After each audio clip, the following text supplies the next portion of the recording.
मंडळी नमस्कार. सध्या निवडणुका झाल्या, निकाल लागले, नगराध्यक्ष आणि नगरसेवक सुद्धा हे निवडून आले आणि त्यांचा जल्लोष, त्यांचा गुलाल उसळत असतानाच आता पदग्रहण सोहळा आणि त्यानंतरचं राजकारण अशा या घटनाक्रमाला सुरुवात झाली असून निवडून आलेले उमेदवार हे आता सत्ता करण्याच्या वाटेवर वाटचाल करत आहे आणि त्यामुळे आता जनतेच्या सेवेचा वसा घेण्याचा संकल्प केलेला नगरसेवक व नगराध्यक्ष हे आता नगरपालिकेच्या दालनात पाहावयास मिळणार आहे आणि त्या गोष्टीचं सर्वांना उत्सुकता लागली आहे. कारण यावेळी जनतेचा कौल हा एका पक्षाला नसून विविध पक्षांना दिला असल्यामुळे ही निवडणूक नक्कीच रंगतदार अशी ठरली असली तरी पक्षांच्या डोकेदुखीची वाटणारी आहे. नमस्कार, मी संतोष पिंगळे. सध्या 21 डिसेंबरला झालेल्या निकालातून जे नगरसेवक रिंगणात आले त्या सर्वांचं मी मनपूर्वक स्वागत करतो.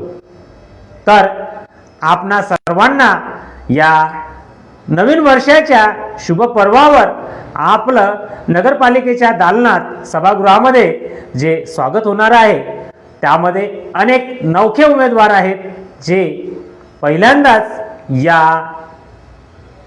दालनामध्ये प्रवेश करणार आहेत. त्या सर्वांना इथला अनुभव हा नक्कीच आगळावेगळा असा वाटणारा असला तरी त्यांनी घेतलेली जनतेची जबाबदारी, लोकप्रतिनिधित्व हा खरोखरच महत्त्वपूर्ण मुद्दा आज रोजी त्यांच्यासाठी आहे आणि लोकशाहीच्या या वाटेवर ज्या जनतेनं आपल्याला प्रतिनिधित्व दिलं नक्कीच त्यांच्यासाठी काम कराल ही अपेक्षा व्यक्त करतो. मित्रांनो, झालेली निवडणूक खरोखरच जनतेच्या मनातील उमेदवाराची होती वा राजकीय पक्षांच्या पुढाऱ्यांच्या वा स्थानिक नेतृत्वांच्या अखत्यारीत होती. हा सध्या महत्त्वपूर्ण आणि गांभीर्यपूर्ण असा विषय आहे. शेगाव शहरामध्ये स्थानिक पातळीवर असलेले राजकीय पुढारी वा नेते यांच्या नेतृत्वांनी जे उमेदवार नगरपालिकेत पाठवले आहेत ते खरोखरच जनतेच्या मनातील आहेत का, ही खतखत झालेल्या मतदानाच्या प्रक्रियेतून जी आकडेवारी समोर आली त्यातून त्याचं उत्तर आपल्याला निदर्शनास येतं. शेगाव शहराचा विकास होतो यात कुठलीच शंका नाही, परंतु खरोखरच या विकासामध्ये नागरिकांच्या मूलभूत सुविधा पुरवल्या जातात का? प्रशासकीय काळाचा 4 वर्षाचा अनुभव आपण सर्व जनतेने अनुभवला आहे आणि या प्रशासकीय काळामध्ये अधिकाऱ्यांनी वा नागरिकांनी त्याकडे वारंवार तक्रारी करूनही कोणती अंमलबजावणी झाली यामुळे नागरिक त्रस्त झाले आहेत. यावेळचं निसर्गचक्र पाहता निसर्गाचं उलटं चक्र फिरलं आणि ऐन उन्हाळ्याच्या दिवसातही पावसाळ्याने जो कहर केला त्या पावसाळ्यात नव्याने झालेल्या नागरी वस्त्यांची जी स्थिती झाली त्यामध्ये विशेषतः रोकडिया नगर परिसर आणि इतर प्रभागामध्ये जे सांडपाणी वा घाणीचं साम्राज्य माजलं त्यासाठी आपणाकरिता कोण धावून आलं यापेक्षाही प्रशासनाने किती सतर्कता दाखवली यामुळे त्या जनतेचा आक्रोश एवढंच काय तर विविध राजकीय पक्षांचे पुढारी यांनी सुद्धा आंदोलनाचा पवित्रा बजावल्याचं वातावरण त्यावेळेस अनुभवायला आलं. तरी खरोखरच ही निवडणूक जी झाली, ज्या नगरसेवकांच्या पदाकरिता झाली, ते नगरसेवक आता खऱ्या कसोटीवर उतरणार आहेत आणि त्या नागरी हितासाठी नक्कीच हे कोणतं पाऊल उचलतात हा महत्त्वाचा भाग आहे। नागरिकांना खूप मोठ्या पैशाची वा इतर लोभाची आवश्यकता नसते, तर दैनंदिन साफसफाई एवढंच नव्हे, सांडपाण्याचा प्रश्न, स्वच्छतेचा परिपूर्णता करण्याकडे लक्ष, नियमित घंटागाडी आणि ज्या शासकीय योजना आहेत त्यानुसार प्रशासन हे व्यवस्थित सुरू राहावं हा महत्त्वाचा भाग असला तरी त्याकडेही कानाडोळा हा प्रशासनाकडून होत असतो।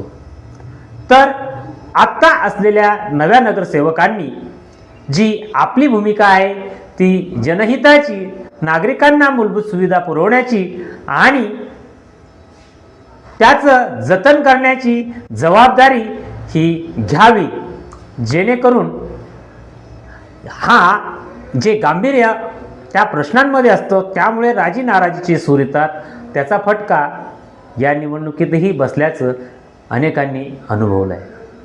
विकासापेक्षाही मूलभूत सुविधाला प्राधान्य देणं हा जनहिताचा खरा मुद्दा आहे आणि त्याकडे कानाडोळा होता कामा नये।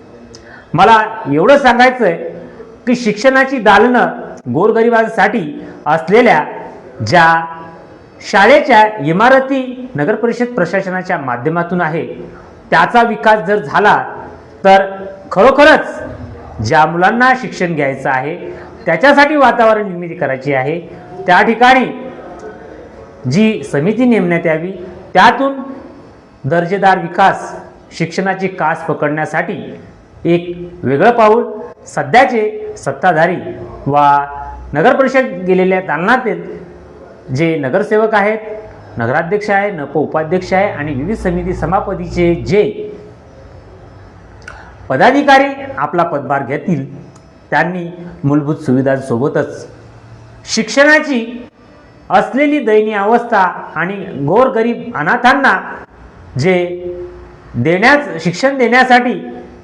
असलेल्या प्रशासकीय इमारती आणि त्यातून होणाऱ्या विद्यार्थ्यांचा विकास यासाठी विशेष लक्ष दिल्यास त्या सत्ताधाऱ्यांना वा त्या नगरसेवकांना वा त्या समिती सभासदांना खरोखरच गरिबांचे आशीर्वाद लाभते।